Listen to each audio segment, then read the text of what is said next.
Nalanda university almost 800 सालों बाद वापस आ रहा है। प्राइम मिनिस्टर नरेंद्र मोदी ने नालंदा यूनिवर्सिटी के नए कैंपस का उद्घाटन किया है। नए कैंपस के उद्घाटन की खबरों और नई तस्वीरों के बीच इसके इतिहास की भी बात हो रही है।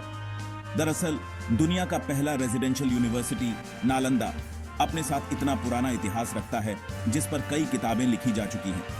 कहते हैं कि जब दुनिया में यूनिवर्सिटीज बनना शुरू हुए थे तब तक नालंदा कई सौ सालों की अपनी लेगेसी बना चुका था।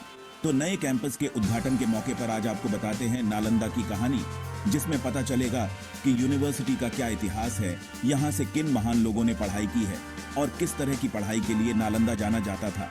तो पढ़ते हैं नालंदा के बारे में। कितना पुराना है नालंदा? जब भी दुनिया की टॉप यूनिवर्सिटीज की बात होती है तो दिमाग में ऑक्सफोर्ड और कैम्ब्रिज के नाम आते हैं, लेकिन नालंदा यूनिवर्सिटी उससे भी काफी पहले का है। नालंदा 3 शब्दों से मिलकर बना है, ना, आलम और दा। इसका मतलब है ऐसा तोहफा जिसकी कोई सीमा नहीं है।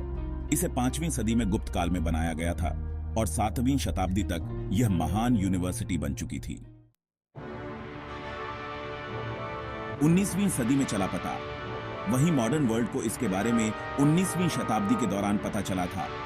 कई सदियों तक यह यूनिवर्सिटी जमीन में दबा हुआ था।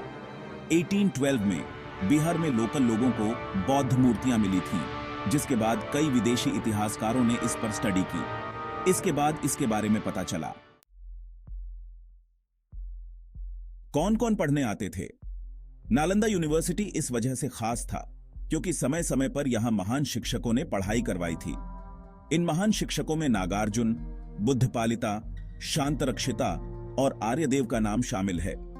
वहीं अगर यहां पढ़ने वालों की बात करें तो यहां कई देशों से लोग पढ़ने आते थे। चीन के प्रसिद्ध यात्री और विद्वान ह्वेनसांग, फाहियान और इत्सिंग भी यहां से पढ़े हैं। ह्वेनसांग नालंदा के आचार्य शीलभद्र के शिष्य थे। ह्वेनसांग ने 6 साल तक नालंदा यूनिवर्सिटी में रहकर लॉ की पढ़ाई की थी।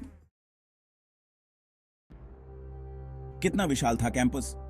इस यूनिवर्सिटी की भव्यता इतनी थी कि यहाँ 300 कमरे, 7 बड़े कक्ष और पढ़ाई के लिए 9 मंजिला एक लाइब्रेरी थी। साथ ही यह कई एकड़ में फैला हुआ था। यहाँ हर सब्जेक्ट के गहन अध्ययन के लिए बनाई गई थी 9 मंजिला लाइब्रेरी, जिसमें 90 लाख से ज्यादा किताबें रखी हुई थीं। बताया जाता है कि जब इसमें आग लगाई गई तो इसकी लाइब्रेरी 3 महीने तक जलती रही।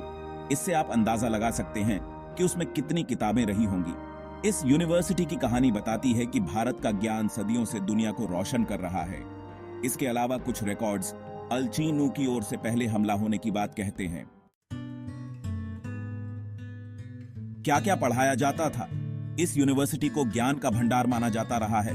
यहाँ धार्मिक ग्रंथों के अलावा literature, theology, logic, medicine, philosophy, astronomy जैसे कई सब्जेक्ट्स पढ़ाए जाते थे। कहा जाता है कि उस दौर में जो सब्जेक्ट्स यहाँ पढ़ाए जाते थे वो कहीं और नहीं पढ़ाए जाते थे। यह यूनिवर्सिटी 700 साल तक दुनिया को ज्ञान के मार्ग पर ले जाता रहा।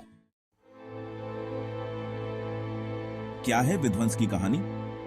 हालांकि नालंदा को कई बार मुश्किलों का सामना करना पड़ा। अपने 700 साल के लंबे सफर के बाद 12वीं शताब्दी में बख्तियार खिलजी ने एक हमले में इसे जला दिया। कहते हैं कि एक बार बख्तियार खिलजी बहुत ज्यादा बीमार पड़ गया। उसके बाद उसका इलाज कई तरीकों से किया गया और इसे लेकर कई तरह की कहानियां हैं। कहा जाता है कि अपने इलाज से नाखुश होने के बाद गुस्से में खिलजी ने इसे जलवा दिया था।